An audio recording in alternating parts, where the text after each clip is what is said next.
想要喺小欖買複式房，又唔想咁大嘅，嗱，睇下今日呢一個中空大廳嘅一個複式房，唔知你中唔中意呢？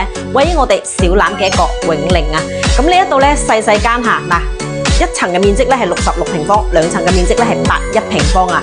咁咧可以睇到我哋呢一度咧都有一個房仔，房仔出邊咧都有一個生活陽台啊嚇。嗱，所以咧佢嘅一個空間感還是 OK， 呢度可以做餐廳。雖然咧房間唔係話非常之大，但係咧確實係比較實用嘅。咁我哋往上面睇下，上面啲房間到底係點樣嘅？上到嚟呢一邊咧，其實我哋係分兩邊嘅，呢邊都有房，咁呢一邊都係有房嘅。咁我哋先過嚟呢邊睇下呢邊嘅房間先。咁呢一度嘅一個房咧係屬於一個陽台嘅面積啦，佢係屬於送㗎嚇。咁咧呢一度咧有個公共衛生間。咁再過嚟呢一邊咧有個房間咧會大少少啊。不過咧其實咧佢嘅一個複式房嘅話咧，總面積咧係110平方咧，其實佢嘅房間唔會話非常之大嘅。咁你要有個心理準備啦，因為佢細細間嚇。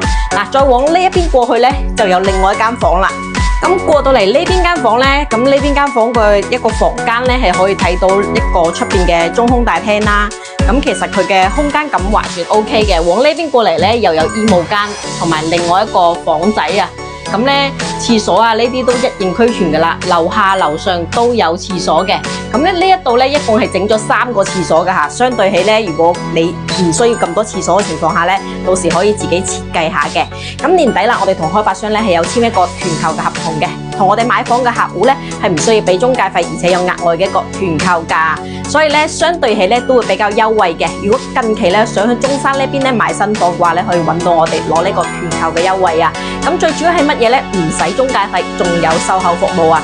咁相對起咧，好多客戶咧都會比較驚麻煩啦。所以嘅一個流程咧，交俾我哋咧就最放心噶啦。咁咧，我喺中山呢邊咧做咗地產都已經有13年啦，同埋我都係中山嘅一個土生土長中山人嚟嘅。對於中山嘅一個區域啊，包括樓盤都係非常之熟悉嘅。嗱，咁先講明啦，呢一個咧一層嘅面積咧係66平方，咁兩層嘅面積咧係81平方左右咁嘅。如果對呢一個複式樓有興趣嘅話咧，到時我哋都可以評論區傾傾㗎。